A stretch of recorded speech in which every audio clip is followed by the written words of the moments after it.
میرا یہ سوال یہ بھی نیا جو آج کل ٹرینڈ شروع ہوا ہے تو بچے آن لائن بزنس اپنا چلا رہے ہیں، پروڈکشن کرواتے ہیں. جی جی ایک تو را مٹیریل پہ جو امپورٹ کر رہے ہیں اس پہ بھی ٹیکس لگایا جا رہا ہے، اور دوسرا یہ بتا دیجیے گا جب آپ نے کہا کہ یہ اس بجٹ سے امینڈمنٹ سے کیا امپیکٹ ہوگا، اس کے لیے دیکھنا پڑے گا آپ کو کہ جب 91 میں امینڈمنٹ آئی تھی اس سے پہلے کیا تھا. آپ کے علم میں ہے کہ چھوٹے چھوٹے ایکسپورٹرز جب وہ کسی کو ادھار مان لیتے ہیں، وہ جو عام مارکیٹ سے کرتے ہیں سپلائر جو ہیں وہ کوئی بھی اپنا نہ کوئی یہ ایک ایسا فنامنا ہے جو ایکسپورٹر جو ہے وہ فیس کرتا ہے اور کرتا تھا. اب یہ ہے کہ بیسیکلی ہم تو کہتے ہیں کہ جی ٹھیک ہے جو سپلائر ہے اس کو پکڑے ہم، اگر وہ ٹیکسیبل ہے اس کو ٹیکس لگائے. یہ زیادہ اس میں ہوم ورک کیا تھا، اس میں بہت زیادہ اس وقت ہولڈنگ ٹیکس بھی لگا ہوا تھا. تو یہ پھر پوری تجویز اس وقت بنا کے تو جب اس وقت کے وزیر اعظم کو پیش کی گئی تھی، ان کے پاس پورا اسٹاف ہوتا ہے، پورا ریکارڈ ہوتا ہے، وہ دے بھی سکتے ہیں، وہ مینج بھی کر سکتے ہیں چیزوں کو. لیکن جو چھوٹے ایکسپورٹر ہیں ان کے لیے یہ ایشو ہوتا تھا کہ جب بھی وہ اگر وہ بکس بناتے بھی تھے وہ لے کے بھی جاتے تھے تو ڈپارٹمنٹ کے لیے بڑا آسان کام ہوتا تھا کہ اس میں کوئی چیز نکال کے تو اس کو بلیک میل کرتے. اور یہ ایک ایسا کے حساب سے انہوں نے آپ کا ٹیکس فکس کیا. اس کے بعد پھر یہ 0.75 اور پھر 1% پہ آیا. ٹھیک ہے، اس میں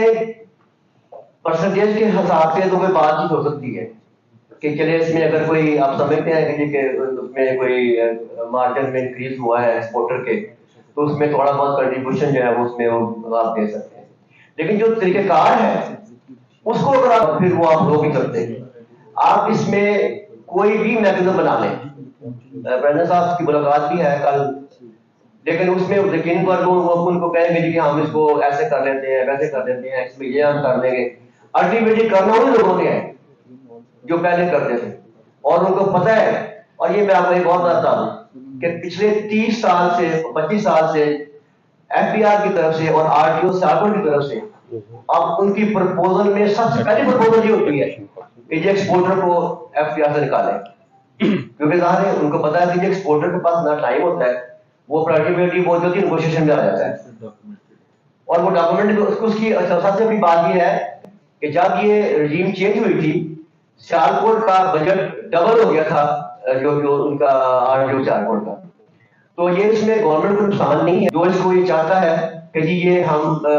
جو کہ ہمارے لیے ایک بڑی سیکرٹ کاؤ تھی یہ اپنا ایکسپورٹر، تو اس کو دوبارہ ہمارے پاس آ جائے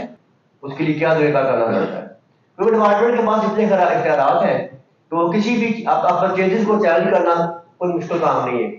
اس کو ویریفیکیشن کرانی آپ کے لیے ناممکن کام ہے. تو اس لیے میرا خیال ہے کہ اس کے میں نے کل بھی یہ گزارش کی تھی کہ اس کو بڑا ایک اسٹرانگ سٹینڈ لینا پڑے گا کہ اس کو ہر صورت اس کو انڈو کرایا جائے. کیونکہ اس کے ساتھ ایک اور چیز بھی منسلک یہ ہولڈنگ ٹیکس کی کلاس آئی تھی، اس کے بارے میں بھی ڈپارٹمنٹ ہر سال یہ لے کے بھیجتا ہے پرپوزل کہ جو اس کلاس کو واپس لیا جائے، جو کلاس 40 ہے سیکنڈ شیڈول کی پارٹ 4 کی. یہ انڈو ہو جاتی ہیں تو ایکسپورٹر جو ہے ہمارے کسی بھی چنگل سے بچ نہیں سکتا. تو اس لیے میری جو گزارش ہوگی کہ اس کو بڑا. پھر اس کے علاوہ ایک اور چیز یہ ہے کہ اے او پی کے حوالے سے جو پارٹنرشپ کنسرن ہے اس میں ہوگا تو ان کا شیئر ایگزیمپٹ نہیں ہوگا، اور اس کے لیے انہوں نے کہا کہ وہ جی آڈیٹڈ اکاؤنٹ سبمٹ کریں گے اور یہ کریں گے وہ کریں گے جو بھی ان کا ڈاکومنٹیشن کا اسٹیپ ہے. اور اس میں پھر دیکھیں اس کا امپیکٹ کیا ہوگا. پہلی بات یہ ہے کہ جو یہ چینج کا امپیکٹ یہ ہوگا کہ اگر آپ 1% ٹیکس دیتے ہیں آپ کا جو کٹتا ہے سورس، تو وہ اگر آپ کا ایک ٹیکس رجیم پہ جائیں تو جو ورک بینک فارمولے پر وہ 4% آپ کی انکم بنتی ہے، وہ آپ کا 1 لاکھ بنتا ہے اور نمبر 10 ملین پر. اب اس کو اگر آپ ورک بینک کر کے دیکھیں، اگر اس کو آپ تھوڑا انکریز بھی کریں تو ہم 25% ٹیکس پے کر رہے ہوتے ہیں. اب اس نے یہ کیا ہے کہ جی اگر ایک کمپنی ہے اگر جس طرح کمپنی جس طرح فارورڈ سپورٹ اگر کر اس پر اس کو بڑا بھی لگتا ہے کیونکہ ان کی ایکسپورٹ جو اتنی ہے کہ جی کا 10% سبسکرائب میں آتے ہیں. آپ دیکھیں they have to pay 39% tax 39% tax. اور اس کے بعد جب انہوں نے ڈیویڈنڈ دینا ہے ڈائریکٹرز ہیں شیئر ہولڈر ہیں 50% کو دینا ہے، یعنی they will be paying 54% tax on their export. اس طرح سے جو اے او پی یا جو پارٹنرشپ کنسرن ہے اس میں 45% کا سلیب میں آپ جائیں گے, اور اگر آپ کی انکم جو ہے آپ کی جو سپر ٹیکس آپ کا لگے گا تو you will have to pay 55% tax, جو کہ میرا خیال ہے کہ ایکسپورٹ کے لیے برداشت کرنا جو ہے وہ ناقابل بیان ہوگا. تو اس لیے یہ اس رجیم کو اگر اب وہ چھیڑیں گے, اور یہ بہت سینسیٹیو میٹر ہے, اور میں حیران ہوں کہ اتنے سینسیٹیو میٹر کو فیصلہ کرتے وقت سیالکوٹ چیمبر کو جس طرح فیصلہ بنایا کہ قطعی اعتماد میں نہیں لیا گیا. حالانکہ ہماری جو پروپوزل چیمبر کی گئی ہے, سب سے پہلی پروپوزل ہماری ہوتی ہے continuation of P T R regime. آپ پڑھ لیں, اس میں دیا ہوا ہے, پہلی اس میں ایکسپلین کرتے ہیں کہ ہم کیوں یہ چاہتے ہیں کہ یہ رجیم جو قائم رہے. لیکن مطلب اتنے بڑے ڈسیزن لینے کے لیے چیمبر سیالکوٹ کو ضرور اس میں انوالو ہونا چاہیے تھا, اور میرا خیال ہے کہ اس میں پریزیڈنٹ صاحب اس میں رول پلے کریں گے کیونکہ یہ بہت امپورٹنٹ. اس میں ایک آخری نظر یہ بھی ہے کہ باقی ایسوسیشن کو بھی آن بورڈ لے کے تاکہ آپ کا ایک ہی ساتھ سوچ چل. اس چیز کو بھی کل کرنے کے لیے انہوں نے اس لیے خوفناک چیز لے کے آ رہے ہیں, جیسے میرے بھائی نے بتایا کہ مطلب ہے ہم کو ایک ایسے کردار میں پھنسانے جا رہے ہیں کہ جہاں ایکسپورٹر کے لیے نا سانس لینے مشکل ہو جائے گی. اس لیے